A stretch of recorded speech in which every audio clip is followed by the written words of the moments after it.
End Times and Revelation Explained. Modern interpretations of Revelation, symbolism, and relevance today. The seventh silence. When the sky went quiet, Elias noticed it before anyone else. It wasn't the absence of sound.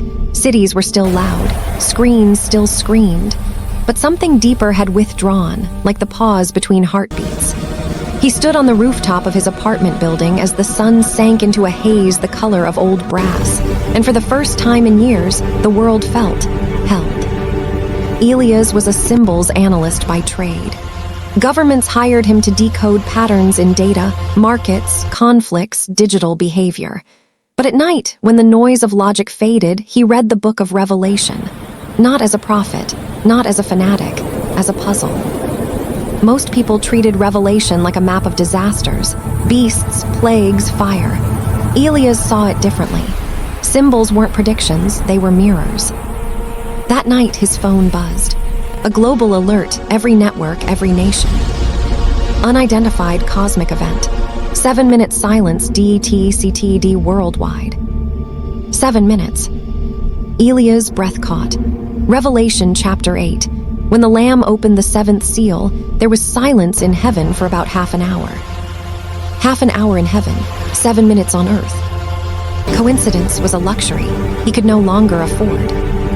Over the next days, the world unraveled, not through fire, but exposure. Secrets leaked without hackers. Hidden crimes surfaced without whistleblowers.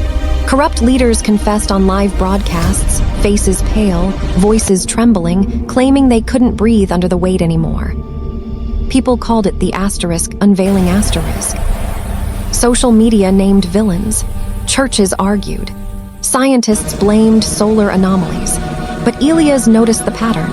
Judgment wasn't falling from the sky, it was rising from within asterisk humanity.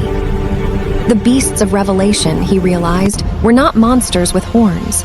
They were systems, empires, ideologies demanding loyalty without conscience. The mark of the beast, not a chip, not a tattoo. Dependence. Those who could not function without the system panicked as it trembled. Markets crashed, not from war, but from truth. Lies had been the currency all along. One evening, Elias returned to the rooftop. The sky glowed red again, but this time it pulsed like a living thing. Across the city, people gathered, some praying, some protesting, some staring upward with hollow awe. A voice echoed in his mind, not audible but undeniable. Behold, I make all things new. Not later, not after destruction. Now. Elias understood then. Revelation was never about the end of the world. It was about the end of asterisk, a way of being. The horsemen were already but timelines. Conquest through influence, war through division, famine through greed, death through despair.